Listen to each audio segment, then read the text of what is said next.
then the pedestrian underpass, overpass really needs to be done.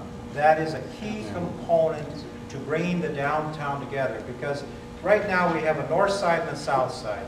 And boy, if you live on the north side, you come down to the tracks, it's a nightmare, as you know. If you got to go northbound, you know, it's a nightmare. So if you opened up a pedestrian overpass or underpass, at least at that point you could have traffic. People could leave their homes on the north side, walk downtown on the, and you know, avail themselves of services that you hope to have down there. Okay, so that's another thing that is the key in this equation. You know, you've got to have the people downtown, you've got to have the access to downtown, and then there's the bicycle. There's we have a tremendous potential to have a bicycle path that you can connect to the forest preserves. You can ride your bike down, and I'm a very strong proponent that it really should be going under, where you could actually ride a bike through the tunnel, not one that you can't see the other side, because people don't,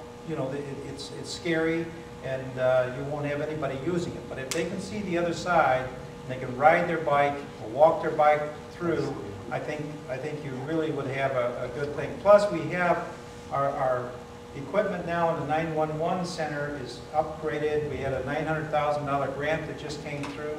I mean, you talk about every toy you can buy. The police chief is busy buying it, because he thinks, you know, he can't spend $900,000 fast enough. You know, so he's dreamed up some real cool things, I must admit. So, but anyways, you could have some 24/7 surveillance under there without any problem. My question was more, you know, I was born and raised in a much larger town, you know, the northwest suburbs, Mount Prospect, Arlington Heights. And then as an adult, I lived in really big towns like Chicago and San Diego. And then when Barrett talked me into moving to Franklin Park, there's good things that she makes it sound like such a sacrifice. And the good thing that I learned very quickly was that because of its smallness, you knew people. You know, you could meet a policeman and the policeman would recognize you. You could meet a fireman and the fireman would recognize you. So for the kids, you know, it was really fun because, you know, as we're walking through town or when we go to events, the policeman and the fireman would recognize them, and that's a thrill. It really is. I think that Franklin Park is in a location where we're much more affordable than Oak Park, and we're much more desirable than Elmwood Park or River Grove because of our train stuff. And taking the train downtown, for those of you that don't know, there are a lot more stops in Franklin Park than there are in River Grove and Elmwood Park. And a lot of times when I'm waiting for the train, people are driving from Elmwood Park and River Grove to come to Franklin Park, because when they're going or coming, there's much more stops. So if they miss a train, they can wait 15 minutes. If they miss a train in River Grove, it's an hour. So they can't afford that, so they come here. So I think that there's a lot of marketing that can be done that hasn't been done. But the downfall is that because we're so small, the money has to be stretched a lot more than a town like Arlington Heights or Mount Prospect. And I think that one of the things that John said that I think that needs to be expanded on, because I'm curious, is ways to share the money with other boards, like the library board and the park district and the school board. And I thought that was really interesting, and I didn't know enough about it to really grasp how that would happen. But if I can answer that very quickly here. In the other communities, Schaumburg, Kaufman Estates, Elk Grove, what they do is the school and the park district kind of form a partnership. So when they build a new school, the school board takes care of the building, and the park district gets involved with the grounds. And I don't know the legal details or how the ownership is done, but what it is they take care of all the grounds. They'll do all the cutting, they'll do all the outside groundscaping, and then after school is over, the park district then uses the school facilities to do their programs. So you're taking your dollar and you're doubling, you know, the bang for your buck.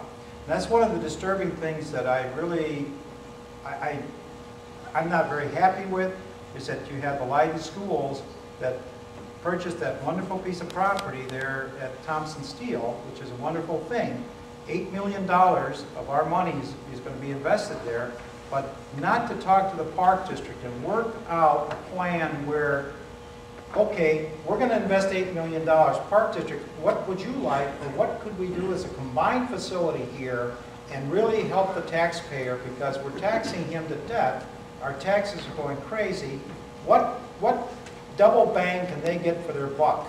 And that's one of the things that we are absolutely on target. If we're elected into this municipality, one thing we're going to do is we're going to sit down with each one of these boards, the library board, the school board, park district board, and not have a fight. Just sit down and put down all of our ideas, and then put the best idea forward, and all get behind the one idea. It's not a matter of ordering. Currently, the way this village works is it's like a dictatorship where, you know, the guy at the top wants to order the other taxing bodies to do what he wants them to do. You can't, you know, you've got to work together. They're an entity by themselves. They represent the people also, but there's nothing in the law that says that you can't talk to each other and sit down and work out a plan that we could all benefit from. So there's so many things that we're not doing that we could be doing and exploring. You know, not that I have all the answers, but just throw the ideas out. Tom would have, I'm not a good answer. Tommy could throw an idea out there, even though he's going to be the clerk. It doesn't mean he can't throw some ideas out there. So, well, since we're mentioning the other boards, I'd like to mention that Gene Litka, the president of the library board, is here, and library board member Frank Grieshammer. Thank you for coming. Are there any other board members that I haven't acknowledged? Just and what we'd like to do, as John said, is maybe get together with them every 3 months and discuss some of the similar challenges that we have, and maybe find out what one of them are doing better. Without sounding cynical, but living here, you know, pretty much my whole life, the current power that's in there, in office right now, basically has, as John has put it, dictatorship / iron fist mentality. What I say goes. Again, not to sound cynical, but need to ask the question is, what would stop if you guys were put in that same thing from happening? Now, I know, obviously, I know quite a few of you guys, and I don't think it would happen, but I have the luxury of knowing you guys. A lot of folks in town don't. Right. So how can you convince maybe that person that's like this to be convinced that we are not going to put that iron fist mentality in place, and we are not going to be that legislation that you so are upset with right now? Well, John became such an independent force on the board that the mayor will no longer deal with him. In fact, in order for us to get a copy of the budget, the trustee asked the village for a copy of the budget that he's supposed to vote on and approve, and they wouldn't give him a copy of the budget. We had to file a Freedom of Information request. after it was voted in. So John has shown his independence. John and I got together and he expressed similar concerns, and I said, well, let's interview independent people who we think will stand up for what they think is the right thing to do, and that's what we did. We interviewed quite a number of people, and I know one of the other persons we talked to was pastors. Jessica, what's the pastor's name? First name, Mike Pastors, who is on the Vipers board. Very independent gentleman. He's a teacher now out in, I believe, the Rolling Meadow School District, the Mount Prospect School District. And those are the type of people we looked at. We looked at Tom Brimmy, and Tom Brimmy said, listen, you know what, I've got some definite ideas here. I'll take a look at what you have, but, you know, he made it clear that if he was going to be on the board, he wasn't just going to be a rubber stamp. He'd want to have some input. And that's what we're looking for, because the more ideas we have, the better. We're in a situation now where we have one person making all the decisions. The other trustees will tell you privately that they disagree with the mayor on these things, but they're afraid to tell them, because if they do, then they get stripped of their chairmanship of a committee. John was the chairman of the finance committee, and he seemed to be the most logical person because he dealt with a large budget and money when he was the at the Coast Guard. John is a commander in the Coast Guard Auxiliary. He coordinated the recruiting for the Coast Guard nationwide for 13 years and had quite a bit of responsibility. His wife is who Carol in the back of the room is a lieutenant commander in the Coast Guard Auxiliary.